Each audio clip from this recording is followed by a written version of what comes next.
முந்திரி பருப்போட. வணக்கம் நண்பர்களே, எனக்கு வந்து வாத்துக்கறினா ரொம்ப பிடிக்கும். எனக்கு ரொம்ப நாளாக வாத்துக்கறி கிடைக்காமலே இருந்ததுங்க. இன்றைக்கி பார்த்தா இந்த இடத்துக்கு வந்தேன், பார்த்தா 2 வாத்து மேய்ஞ்சிக்கிட்டு இருக்கு. யாருன்னு கேட்டால் யாருமே இல்லை, எனக்கு அனாதையாக இருக்கேன் அப்படின்னு சொல்லுது. சரி, இதை நமக்கு சொந்தமாக்கிமேன்னு இன்றைக்கி வந்து வந்திருக்கேன். இதை பிடிச்சி இன்றைக்கி வந்து கைமா பண்ணிடலாங்க. வாங்க வாங்க வாங்க வாங்க, உங்களை நான் தத்து எடுத்துக்கிறேன்.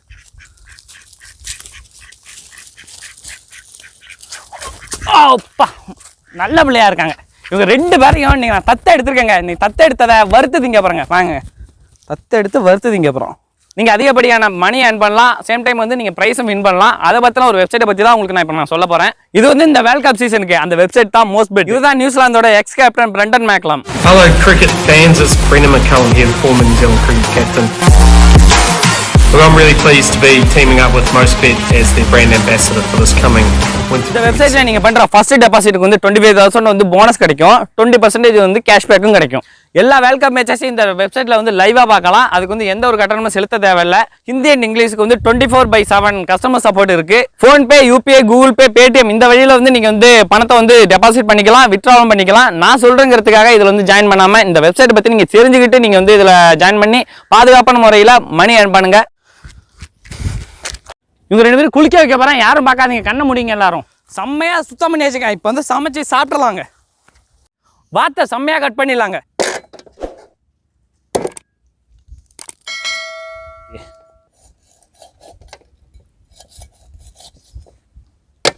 Leg piece. வாத்துக்கறி வந்து உடம்புக்கு ரொம்ப நல்லதுங்க. பிராய்லர் கோழி வாங்கி சாப்பிட்றதுக்கு பதிலாக வாத்து வாங்கி சாப்பிட்றலாங்க. ஆனால் வாத்தில் என்னென்னு பார்த்தீங்கன்னா வாயு தான் கொஞ்சம் அதிகம். அதுக்கு வந்து நீங்கள் பூண்டு அதிகமாக சேர்த்துக்கணும். மற்றபடி வந்து வாத்து வந்து உடம்புக்கு ரொம்ப ரொம்ப நல்லது. வாத்துக்கறி வந்து கொஞ்சம் அழுத்தமாக இருக்குங்க. நாட்டுக்கோழி மாதிரி இல்லாமல் அதை விடவே கொஞ்சம் அழுத்தமாக தான் இருக்குது. கொஞ்சம் கஷ்டமாக இருக்குது உரிக்கிறது. வாத்தை பார்க்கும்போது நல்லா பொசு பொசுன்னு நல்லா பெருசாக தெரிஞ்சுது. உரிச்சதுக்கப்புறம் பார்த்தா கறி கம்மியாக தான் இருக்குது. கறி கடையில் வந்து வாத்துக்கறி வாங்கி விட்டு கம்மியாக போட்டாங்க கறின்னு சொல்லி கடைக்காரன்ட்ட போய் சண்டைக்கு விடாதீங்க. கத்தியாலே போடுவான். ஏன்னா பார்த்தீங்கன்னா கறி வந்து கம்மியாக தாங்க இருக்கும், எலும்பு வெயிட்டாக இருக்கும். அதனால் வந்து பார்த்தீங்கன்னா 1 கிலோ வாத்து வாங்கினீங்கன்னா 3/4 கிலோவோட கம்மியாக தான் இருக்கும் கறி. அதனால் வந்து யாரும் வந்து கறி கடையில் சண்டைக்கு போடாதீங்க, கத்தி எடுத்து போட்டுருவாங்க. வாத்துக்கறி சமைக்கிறதுக்கு வெங்காயம் தக்காளி கட் பண்ணிடலாங்க. இப்போ வந்து அந்த வெங்காயம் தக்காளி கட் பண்ணுற கேப்பில் ஒரு கதையை உங்களுக்கு சொல்ல போகிறேன். என்னென்னா, ஒரு ஊரில் ஒரு வாத்து பண்ணை இருக்குங்க. அந்த வாத்து பண்ணையில் ஒருத்தன் வந்து வேலை பார்க்குறான். அவனோட வேலை என்னென்னு பார்த்தீங்கன்னா, காலையில் வாத்தை கொண்டு போய் மேய்க்கணும், சாயங்காலம் வந்து மேய்ச்ச வாத்தை கொண்டு வந்து அடைக்கணுங்க. அதுதான் அவனோட வேலை. அதை தான் வந்து தொடர்ந்து செஞ்சுக்கிட்டு இருந்தான். அதேமாதிரி செஞ்சுட்டு இருக்கும்போது ஒரு நாள் பார்த்தீங்கன்னா ஒரு வாத்து அங்கேயும் இங்கேயும் ஓடிக்கிட்டு இருந்ததுங்க. அந்த வாத்தை வந்து கம்பை எடுத்து பட்டுன்னு அடித்தான். பொட்டுன்னு போயிட்டு என்ன பண்ணுறதுன்னு பயந்துக்கிட்டோம். ஐயோ, முதலாளி வேலை நம்மளை வைக்க மாட்டாரு, இப்போ தான் நம்மளை வேலைக்கு சேர்ந்துருக்கோம் அப்படின்னு பயந்துட்டான். பயந்து என்ன பண்ணான்னா, அங்கேயே குழியை தோண்டி யாருக்கும் தெரியாமல் பார்த்தான், யாரும் பார்க்குறாங்களான்னு பார்த்துட்டு குழியை தோண்டி அப்படியே புதைச்சிட்டான். புதைச்சிட்டு வீட்டுக்கு போயிட்டான். போனோடனே முதலாளி கேட்குறாரு, வாத்தெல்லாம் அடிச்சிட்டியாப்பா அப்படின்னு கேட்குறாரு. அடிச்சிட்டா முதலாளி அப்படின்னு இருக்கான். எல்லாம் கரெக்டாக இருக்கா, எண்ணி பார்த்தியா அப்படின்னு கேட்டிருக்காரு. எண்ணி பார்த்தா எல்லாம் கரெக்டாக இருக்குது அப்படின்னு சொல்லிட்டு போய் சொல்லிட்டு வந்துட்டான். இது வந்து அங்கே வந்து வேலை பார்த்த இன்னொருத்தன் வந்து பார்த்துட்டான். என்னென்னா, இவன் வந்து வாத்தை புதைச்சதை வந்து அவனோட அந்த வீட்டில் வேலை பார்த்தா ஒரு சமயக்காரன், என்ன மாதிரி ஒரு சமயக்காரன் வந்து பார்த்துட்டான். அவன் பார்த்துட்டு வந்து இவன்ட்ட வந்து அடுத்த நாள் வந்து மிரட்டியிருக்கான். வாத்து நேற்று அப்படின்ட்டு இருக்கான். இவனுக்கு ஒன்றும் புரியலை. என்னடா வாத்து நேற்று அப்படின்ட்டு இருக்கான். வேறு ஒன்றும் இல்லை, நீ வந்து நேற்று வந்து வாத்தை வந்து அடித்து புதைச்சதை நான் பார்த்துட்டேன், இது வந்து நான் முதலாளிகிட்ட போய் சொல்லிவிடுவேன் அப்படின்னு சொல்லியிருக்கான். இவன் காலில் விழுந்து கெஞ்சிருக்கான். அதெல்லாம் சொல்லிவிடாத, என்னை வந்து முதலாளி வேலையை விட்டு தூக்கி விடாரு, அதனால் சொல்லிவிடாதன்னு கெஞ்சிருக்கான். நான் சொல்லக்கூடாதுன்னா நீ வந்து நான் சொல்கிற வேலைலாம் செய்யணும் அப்படின்னு சொல்லியிருக்கான் சமயக்காரன். அவன் வந்து சரி ஓகே, நீ சொல்லிடாத, நான் வந்து நீ சொல்கிற வேலை எல்லாத்தையும் செய்கிறேன்னு சொல்லிவிட்டு பகலில் போய் வாத்து மேய்ப்பான். வாத்து மேய்ச்சிட்டு வந்தோன்னா நைட்டு இவன் சொல்கிற வேலையெல்லாம் வீட்டில் செய்வான். அதை மாதிரி செஞ்சுக்கிட்டு இருந்திருக்கான். இதே மாதிரி நாள் போணுச்சு, கொஞ்ச நாள் போணுச்சு. இவனுக்கு வந்து பார்த்தா என்ன பண்ணியிருக்கான்னு பார்த்தீங்கன்னா, அந்த சமயக்காரன் 1 மூட்டை வெங்காயம், 1 மூட்டை தக்காளி இதை மாதிரி வந்து வெட்ட வச்சுருக்கான். என்ன மாதிரி ஆளாக இருந்தால் சரசரன்னு வெட்டி தள்ளி விட்டுருப்பான். அவனும் வந்து வாத்து மேய்க்கிறவன். அவனுக்கு வந்து வாத்து மேய்க்கிறத தவிர வேறு எதுவுமே தெரியாது. இந்த வெங்காயம் தக்காளியெல்லாம் வெட்டுறதுக்கு வராது.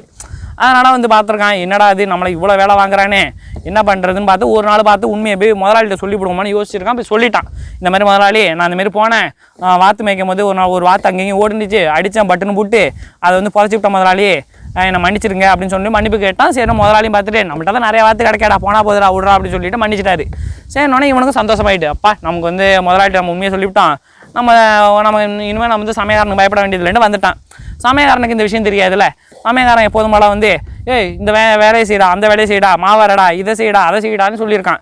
இவன் பார்த்துருக்கான், எதுவும் செய்ய முடியாது அப்படின்னு சொல்லிட்டு இவன் வந்து நக்கலா, அதெல்லாம் முடியாது போடா அப்படின்னு இருக்கான்.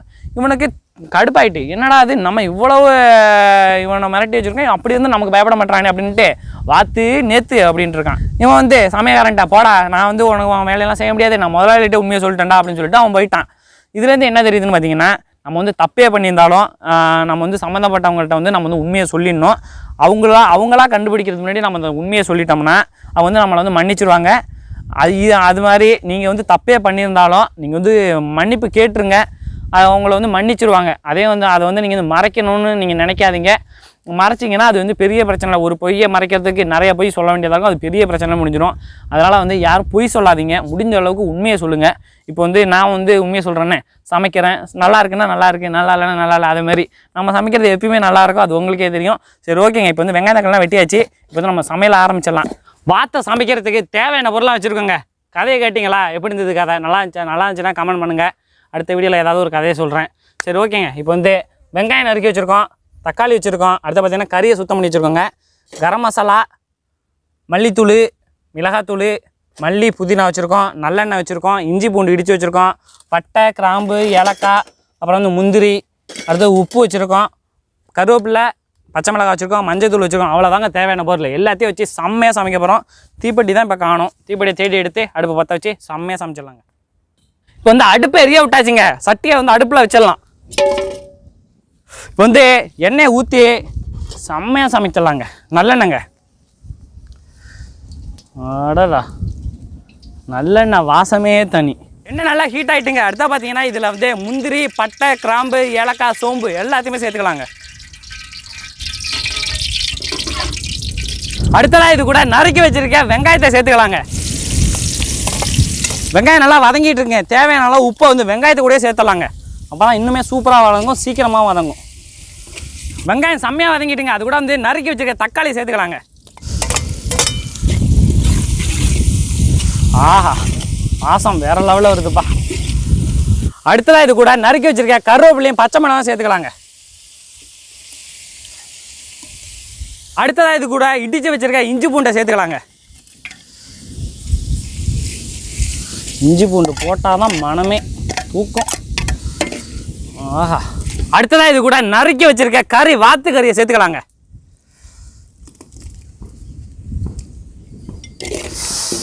அடடா கறிக்கு தேவையான ஒவ்வொரு மசாலாவையும் ஒன்று ஒன்றா சேர்த்துக்கலாங்க. முதல்ல மஞ்சத்தூளுங்க, அடுத்ததாக கரம் மசாலா, அடுத்தது தனி மிளகாத்தூள், மல்லித்தூள் சேர்த்துக்கலாங்க. அவ்வளோதாங்க மசாலா, வேறு எந்த மசாலா சேர்க்க போகிறது இல்லைங்க. இந்த எல்லாத்தையும் சேர்த்து நல்லா மிக்ஸ் பண்ணிக்கலாங்க. கறி வேகிறதுக்கு தேவையான அளவு கொஞ்சமாக தண்ணி மட்டும் சேர்த்துக்கிட்டா போதும். கறிக்கு தேவையான அளவு தண்ணிங்க, 1 கப்பு தண்ணி சேர்த்துக்கிறோங்க.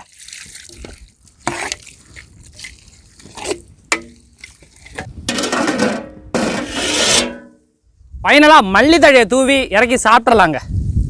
மல்லி புதினா. இப்போ நம்ம வாத்துக்கறி செம்மையாக ரெடி ஆகிட்டுங்க. இப்போ வந்து சாப்பிட போகிறோம். புரோட்டா கூட வச்சு சாப்பிட போகிறோங்க. லெக் பீஸை சாப்பிடுவோங்க.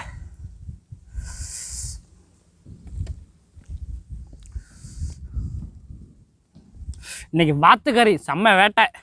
லெக் பீஸு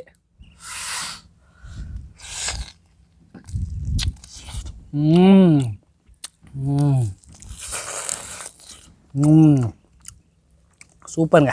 அப்படியே புரோட்டாவில் அப்படியே ஈரல் அப்படியே வச்சு அப்படியே முக்கி அப்படியே அந்த முந்திரி பருப்போட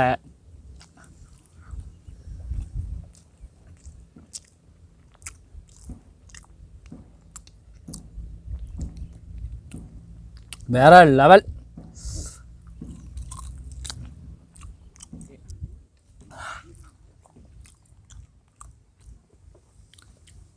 அட்டகாசம், அல்டிமேட்டாக இருக்குது.